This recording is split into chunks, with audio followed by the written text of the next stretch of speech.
Welcome back to the Capital Confidential podcast from the Times Union and the Hearst Corporation. I'm Dan Clark, author of the Capital Confidential newsletter. Our guest this week has become one of the most recognizable voices at the state capitol. But there's a lot you probably don't know about her. She's the only female veteran in the state legislature and the president of a national group of state lawmakers focused on insurance law.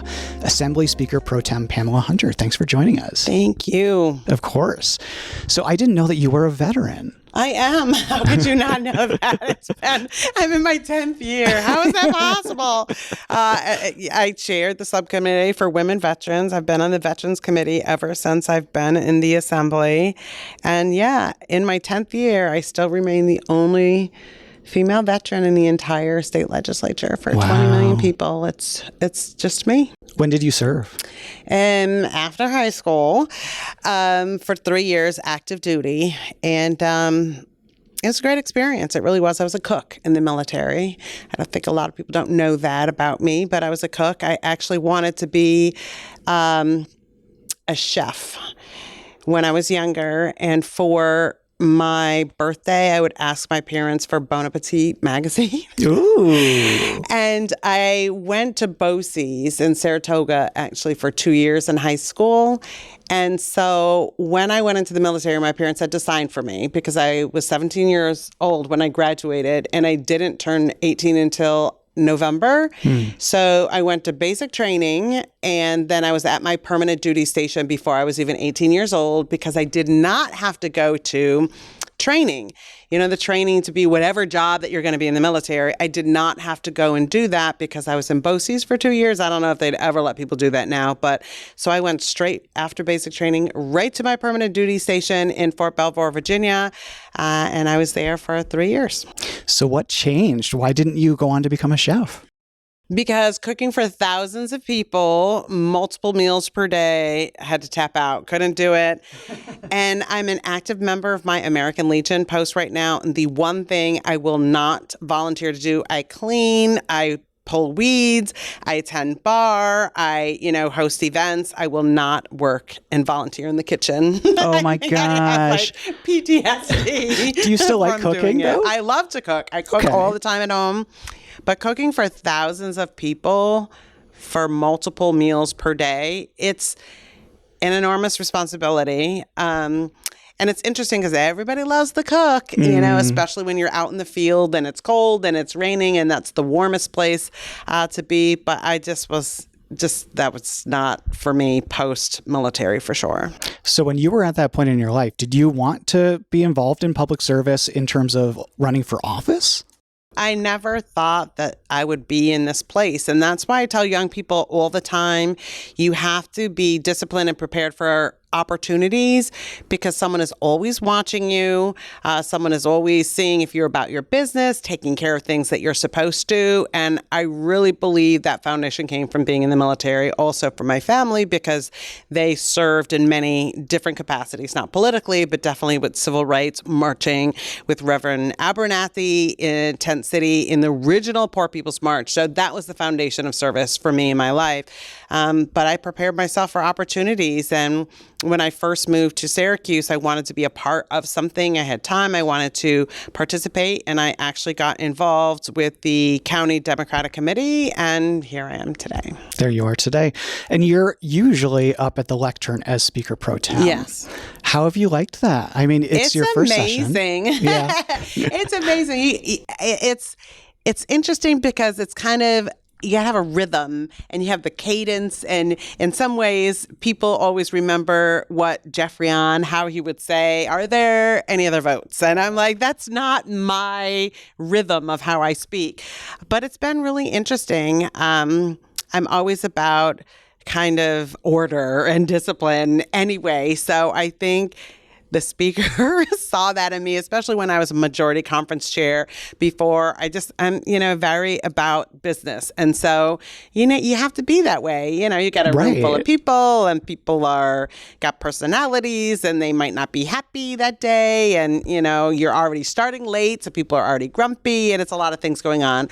But it's a wonderful privilege. I just could not be happier that the speaker saw something in me, wanting for me to be on his leadership team team. And, I had said we had a good conversation when he asked me.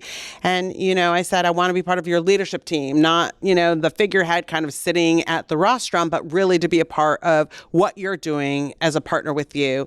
And he's embraced that. And it's been a wonderful opportunity. And I think very important for Central New York.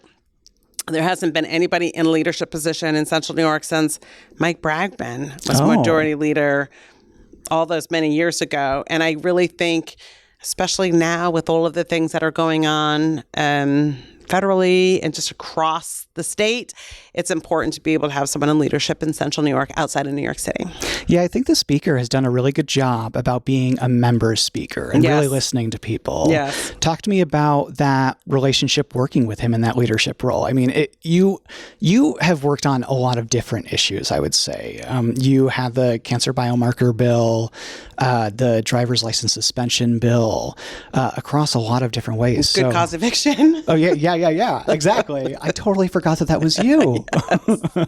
Yes, we don't shy away from the big stuff. And, obviously veteran bills as well. But, he is a very thoughtful person. He's always thinking, very pensive. And I think sometimes people mistake that for being aloof or not, paying attention, but that's not it. He's just thinking. The brain is always moving, working all of the time. Yeah. And I think that's important. You got 150 people, 150 different personalities.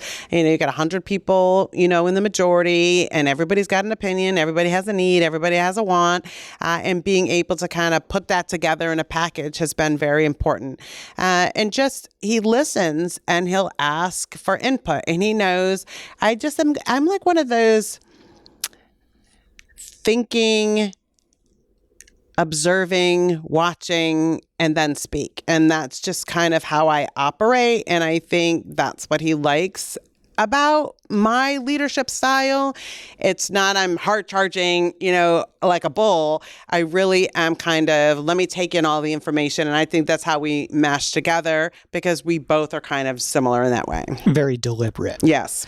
And pragmatic. Yes.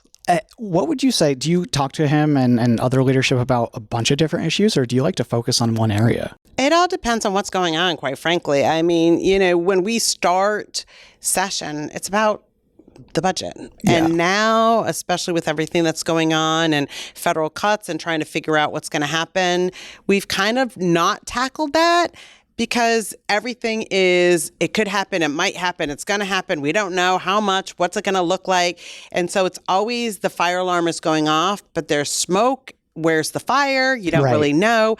And so I know a lot of members we want to come back. We want to do something about what exactly. And there's just, because it's going to be a snowball, a chain reaction. You do one thing, it affects something else. And the state, our state, no state, can take care of the federal government's bills. And that is not our responsibility, but our responsibility is to all of the people who live in this state. And so we are not going to let people not be housed, not have insurance, not have food. And those are the big things that's happening from the federal government. So this year is going to be a big challenge, I'm sure. Lots of conversations to follow. And we don't even know kind of the extent of it, because Congress is now negotiating more spending that around the whole process. I don't want to get into the federal budget. And there's all the lawsuits too. The Congress will vote on something, then the Senate will change something, the president will sign something, then he'll create an executive order, then the attorneys generals will file lawsuits, other organizations file lawsuits, the courts will kick stuff down or delay. And so you're fighting against something, but then you don't really know. And I just tell folks, especially in my district, you can't live in anxiety every day, all day. It's not healthy. It's not good for your physical and mental state. And I said, pick a thing, pick something that is important to you, to your family, to the community, and target your effort in that way. Because you could be fighting for Medicaid today, veterans tomorrow. You could be fighting for education the next day, culture and diversity the next. It's too much. No one can do everything.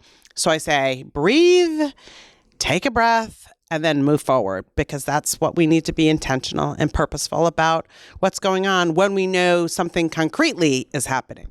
I think that anxiety partly comes from how partisan things are. In the past recent years, I think it just keeps on getting worse and worse to the extremes. Yeah. Do you feel that ever when you're up on is it a rostrum? In the rostrum, yes. Yeah. You do feel it, and especially in conversations we're having. And there's been a lot of interjection relative to anti-Semitism that has escalated, so that there's been a lot of conversations about that, whether you're talking about climate, electrification, there's been conversations about that, affordability, whether one side says we're trying to save money and push costs to someone else, and somebody else, on the other side might be saying, well, you're just kicking it down the road and just rearranging who's paying. And so that creates volatility, and it comes out in the members who choose to come to the chamber in the conversations that we have. And it has gotten heated in the chamber, and I've had to, kind of tamper that down a bit. And I don't foresee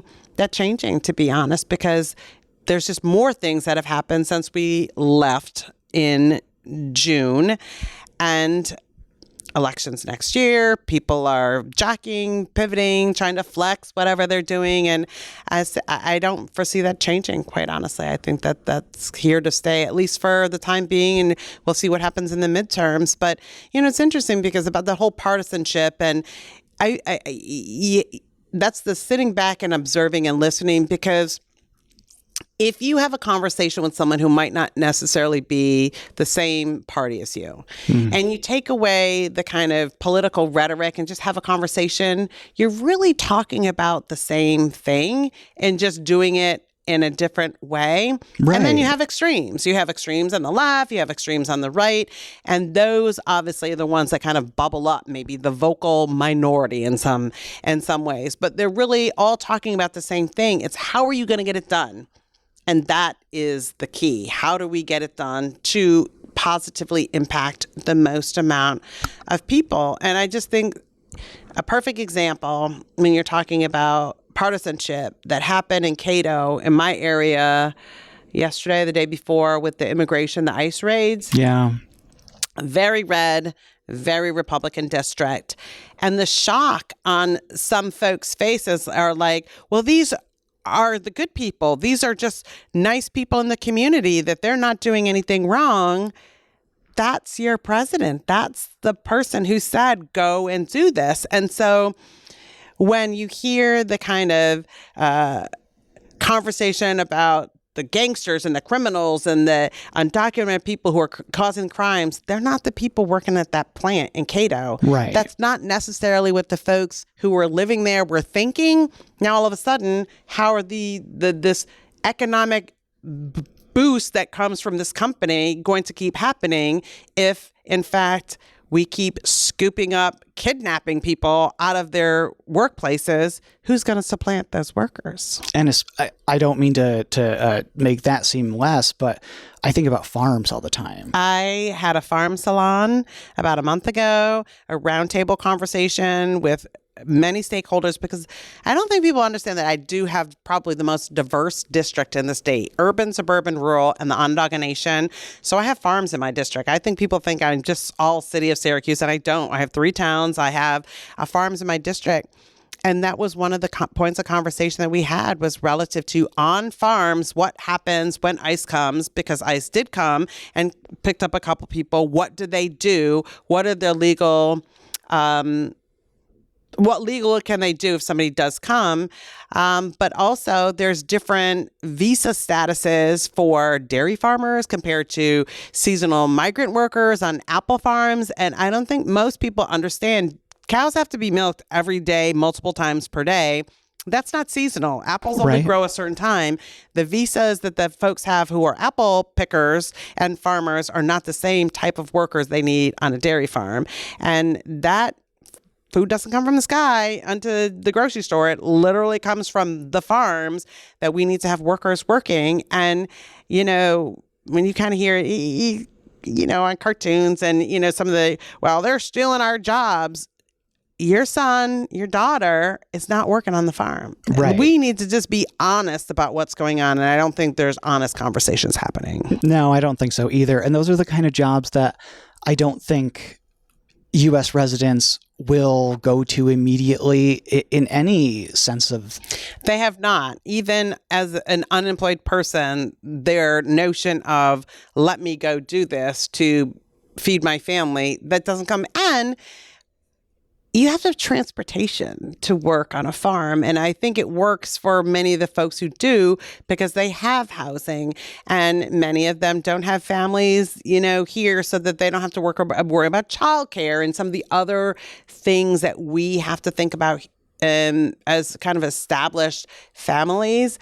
And so that makes it more difficult. And if you are in a transportation kind of desert like in central New York, we don't have the MTA. We kind of have a bus system, but it's not robust. If you're going to any one of my farms, there's not one city bus that is taking anybody to any one of these farms. For anyone who wants to live in the city of Syracuse and work on a farm, that's not happening. Oh, yeah. I mean, there's just no bus stop out there. No. I wouldn't even know how far away it would be. In Right. Albany, we're fortunate to have a pretty good system in terms of public transit. But I am originally from around the Binghamton area, and I know that there is not public transit there that people can rely on to get anywhere other than and kind of like places in the city Right. and maybe some smaller pockets where like there's healthcare and things like that.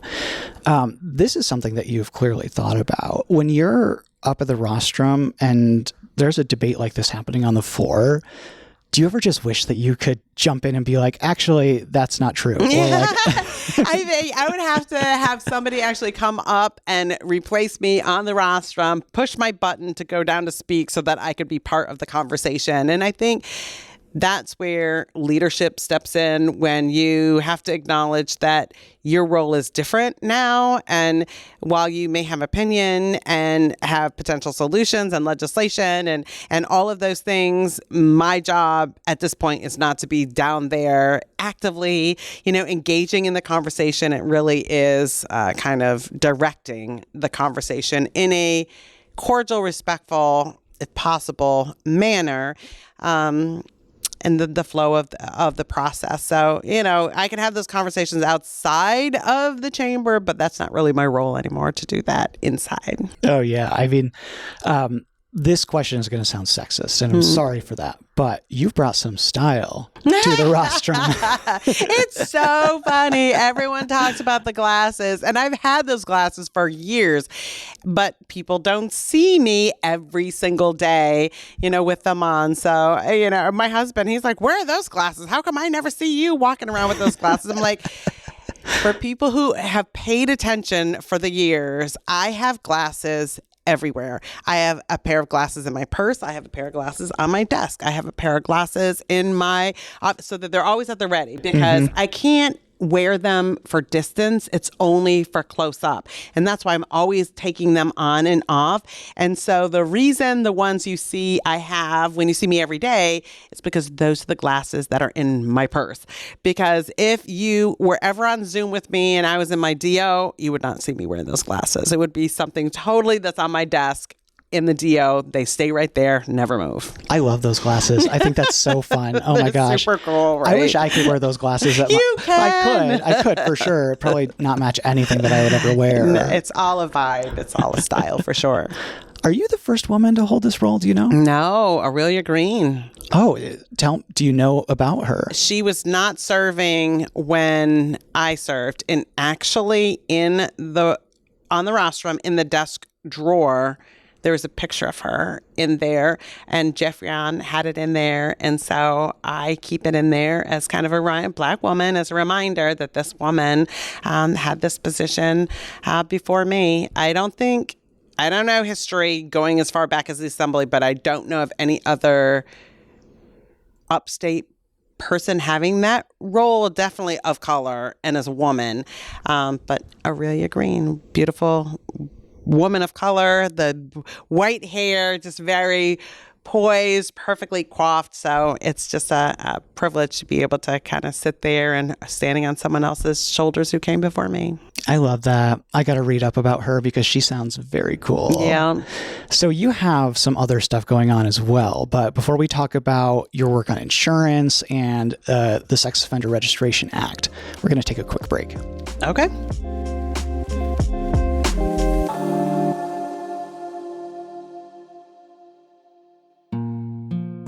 In July of 1908, America was transfixed by the murder of a young woman in upstate New York.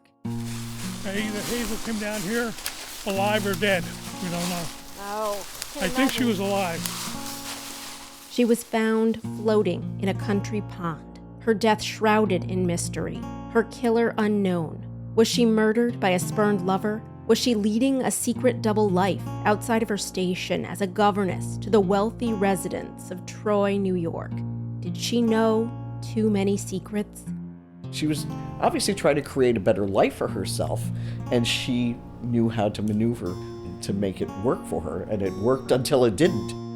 In this new limited series podcast from the Times Union, we'll go back in time to an era of wealth and prosperity, of rampant political corruption, and of secrets and lies in upstate New York. We'll unravel the mystery of the life and death of one young woman, and why her story still resonates more than a century later. 'Tis the last rose of summer left blooming alone. Listen to The Girl in the Pond at timesunion.com or wherever you get your podcasts. Are faded and gone, no flower.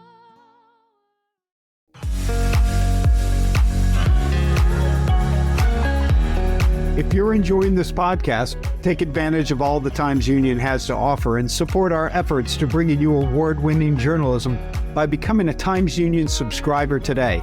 Go to timesunion.com/subscribe.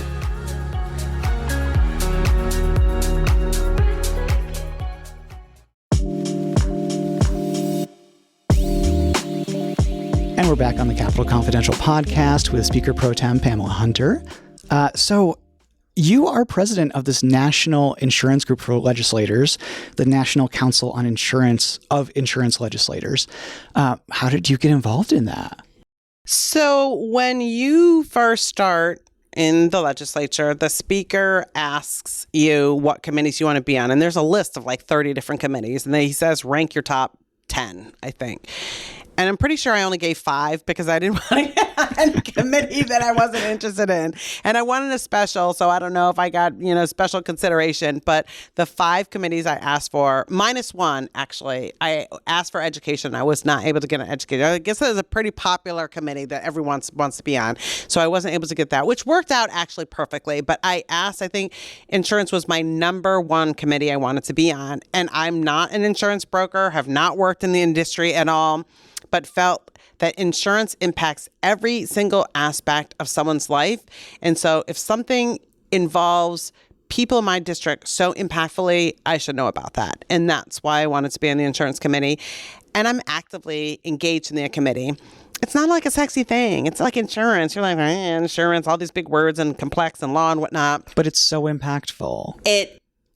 Every part of our life. And it's so expensive. And so for me, I thought it would be important to be a part of something like the Veterans Committee, like insurance. I was on social services for a while because that had been some work that I had been doing. So I had, knowledge and background in that. I just thought that it was really important to be as knowledgeable as possible. And being on the committee gives you information, but it's not in depth. You're basically covering bills that people introduce. And so when Kevin Cahill was the chair of the insurance committee, and I was a committee member, I get this solicitation, this letter, just like you get for NCSL and NOBLE and CSG and all these other things. Yeah. I don't participate in any of the rest of those. I have to use my time wisely. Got the solicitation, actually, and I'm the one who signs the letters now as president, but got the solicitation from the president of NQL at the time. You're on your insurance committee. We have this association, which was started in New York, in Albany, by the way, the National Council of Insurance Legislators. And I said, I want to be a part of this. And my very first meeting I went to was in 16 or 17. It was in Chicago. And it was kind of fitting going back because we just were in Chicago. And so as president, so, the full circle. Yeah. but it's been amazing. And it just really has just created a lot of networks, but more than that, more knowledge about insurance than I could ever have wanted. But really just understanding that it really does impact our lives in such a way. It's more than just, oh my gosh, they increased my premium again. Or what am I going to do about health insurance, property casualty? You're talking about climate change, flooding. You're talking about fraud and people staging accidents, with their cars, in the financial services as well. And so because I was chair of the banking committee here in New York for the 2 years, it does insurance and financial services. So I figure I have everything covered in New York State with financial services and insurance.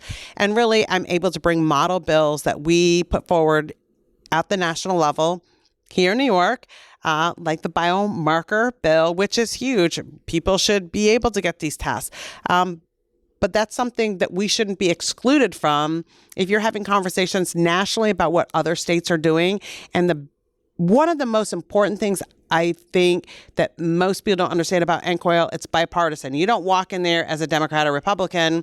It's pretty much 50-50 partisanship. But every bill that is passed is a bipartisan vetted bill. So when you bring it back to your state, most of the bills that I introduce from NCOIL pass, if not unanimously, pretty unanimously, because it's been vetted already. That's great. By states. And also Republicans and Democrats have all voted for it. So when I bring it back here and maybe a minority member is like, why should I vote for this? Your Republican colleagues across the country have supported this bill and it's been vetted.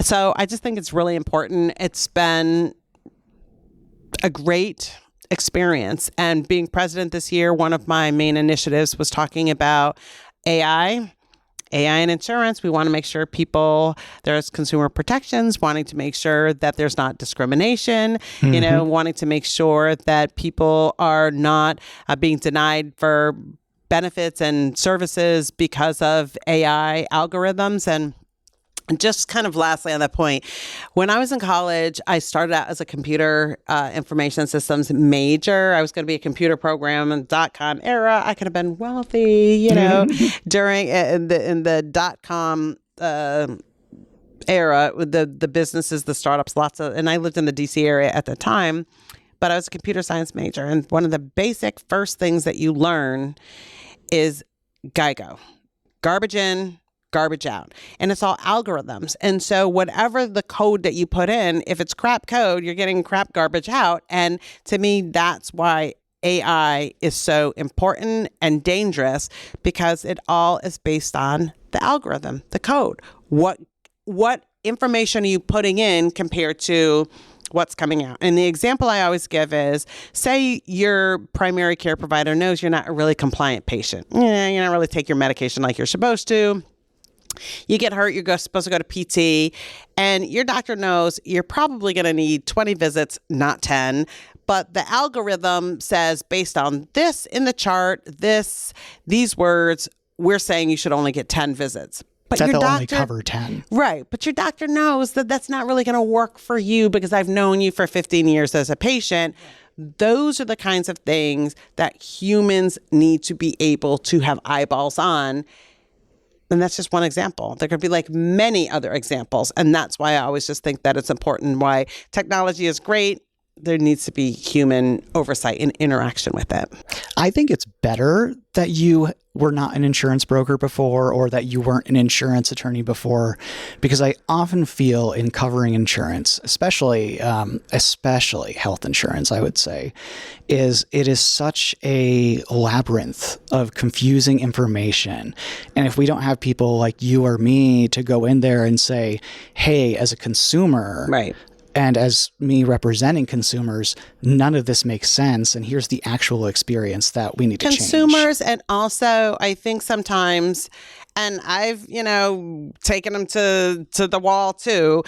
Sometimes if I don't think that organizations or, businesses are doing what they're supposed to do, financial services is probably one of the biggest money producers in New York. Yeah. And we can't have these people leaving the state. It's not, saying, oh, you have the insurance company, in your pocket and you're doing the bidding for the insurance company. but we have to have insurance companies here. You want to see your broker. You don't want to just work on something over the phone or online. You have a relationship with your person. Look, Right. my house had a fire. I want to see you. I want you to know what's going on. And so I think it's important not only to make sure consumers are being protected, but that businesses are able to give the products that they need to in our communities and be able to deliver, those benefits. Because you see in California, because of some of the mitigation that they did not do, some of those providers have left. That means you're not going to be able to get insurance. Well, most of us are not wealthy enough to just say, oh, if my house burns down, I can just build on my own without insurance. That's not really plausible, reasonable for any person. Yeah. Gosh, I could talk to you for hours about insurance. I'm so passionate about it. For hours about insurance. But I want to end by talking about the Sex Offender Registration Act. Very different topic. Yes. There was an incident in the city of Syracuse, or right around the city Yes. of Syracuse, In the county. Mm-hmm. where, and correct me if I'm wrong, a perpetrator who was a registered sex offender Yes. ended up committing another incident against a Correct. child. Yes. And tell me what you think went wrong here that should have been prevented. Well, a lot of things, went wrong. And I, as you had made mention, I've dabbled in many different things because they're of interest, but a lot of the things that I work on are based on issues that constituents bring forward to me. Housing has been, we have horrible housing problems in the city of Syracuse. So I try to make sure that the legislation that I'm focusing on and advocating will impact where I live, even though we pass statewide laws, obviously, but impact where I live, and are brought by things that are happening in the community. So it's relevant and real. So if I'm talking about cancer, I know because my mother died of it. Both of my sisters had it. My husband has had it. So it's like you're having the lived experience. You're able to speak to why it's impactful. Right. And having these conversations, and just to me, I've done a couple interviews about this, and somebody asked me, well, why do you care about this? Well, we should all care about protection of young people. But when I was a teenager and I shared the story, me and, I don't know, I probably was 15 at the time, me and my friend, we were walking down this path and we saw this man with this young girl. And I didn't know, is it her father, her uncle? I lived in a very rural place. Right. And so you didn't really know about things that then. I think it increased more where it's like stranger danger and kids can't be alone. This was way after my childhood, okay? And so we see this young girl and she was like, no. And we're like, what's going on? And we interrupted a situation, and it was a path down in the woods. And if we hadn't come, I don't know what would happen. And I wow. remembered that at 15. I'm talking about like 40 years ago, I remember this. And so that to me has always been in me. And anything that has to do with like kids, especially sexual trauma, assault, I am like, go hard about that because it's up to adults to care for them. And when and I have the equity model bill relative to sex trafficking, just because it's happening. You see all of this conversation with Epstein, it's happening. Right. And we are allowing this to happen for predators to be out here. And so this young woman, this little girl, was assaulted by this man who had been a level 1 sex offender 10 years ago when he said, I like looking at pictures of young girls. Does not sound like somebody who has been rehabilitated to the point where they should be a level 1 sex offender. And so this person probably should have been a higher level registered sex offender. And because this person was not, that means your address is not known. That means that essentially you don't have probation following you around where you work and where you live. It's a whole different other part of supervision. And this person living their best life in the community, waiting and preying on this young girl. And that's what we know today. There was another equally horrible case in Cortland, same situation. And so this tool, it's one piece of paper. If you see it, it's literally one piece of paper that ask questions, and you're supposed to determine from this piece of paper, the courts are supposed to take this as the gospel. This piece of paper is supposed to tell you, yes, based on what we're asking, this person should be like a 1, 2, 3 level sex offender. Well, this tool was created before the internet. There was no, cyber stalking. There was none of the preying of people, luring of them online. None of that's taken into consideration when this tool was created. And there was one technical change, I think, that happened like 10 years ago, but nothing substantial.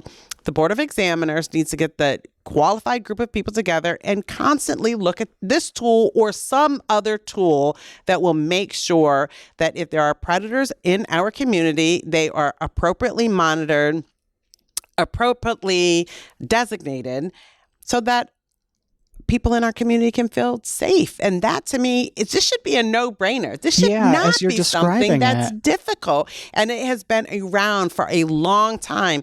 Jeffrey Aubrey had this bill. Danny O'Donnell had this bill. But if you have 50 bills you're working on and this doesn't really bubble up, and I heard about this bill, nobody had picked it up. And because of what happened, I said, this needs to change. This should be something easy for us to change. It should not have to take some young person who's going to be traumatized and have PTSD for the rest of their life because of something that happened and they were not protected. And I know my county sheriff has said they want even level 1 sex offenders to show their address and be in the system. And there's some conversation about that. Some people are like, I don't know what happens if it's like an 18-year-old kid and you have the 15-year-old girlfriend. I mean, that's wrong and rape, and that is illegal. But I think we need to have this conversation. And we've had many criminal justice conversations these past several years, but none to me can be any more important than making sure that a young person is not sexually assaulted. And the people who are out there praying need to be closely monitored. And this is just one step, one tool, in a toolkit that can be able to be helpful. But the other side of this, and this is a conversation I need to have with our district attorney, and this is the same thing with bail and some of the other things. As long as you have money and you can get a lawyer, you can plea down. And that's a concern to me, because if you are a level 2 and you got a good lawyer, it's like, all right, we're going to plea you down to a level 1. That means you probably should not be a 1, because people won't know where you live. You could be living across from a school. That's serious to me. And I don't know how you work around that plea situation. Yeah, it feels like that's something that you shouldn't be able to plea down. Right. Like when they're assessing, it's just an assessment. I understand when, some charges are pled down. It makes sense for me for a plea deal. But when you're talking about sexual assault and child sex abuse, I mean, and you're using a roster of a 1, 2, 3 system. Yeah.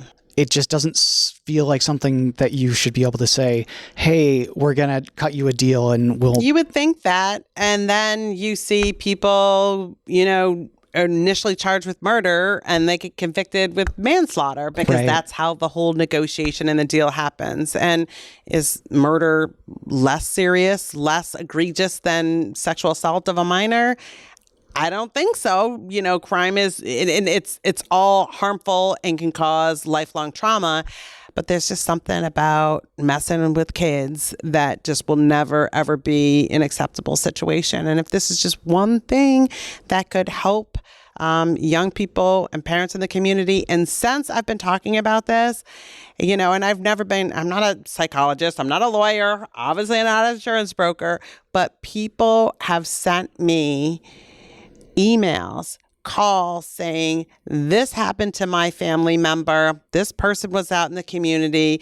This person should have not, been a 1. They should have been higher. And those are the kind of testimonials that you hear back. So when you put yourself out there in positions with legislation like I have, whether it be good cause, biomarker, driver's license suspension, and even this, you are going to hear the stories that come back. And they're of real people, real lives, real constituents, real citizens in our community. We need to be listening to them and moving forward with some positive action. So we'll see what happens with that next session. Absolutely. It's unfortunate that it takes an incident like that to bring this to the forefront. Yeah. But that seems to be how things work, unfortunately, some of the time. So we'll see what happens next year. Speaker Pro Tem Pamela Hunter, thank you so much. Thank you. Of Pleasure to course. talk with you. Yeah, of course. And if you want to learn more about state politics, state government, head on over to our website. That's capitalconfidential.com. Our editor is Jessica Marshall. Our theme song for now is Easy Hike by DM. We'll see you next time. Be well.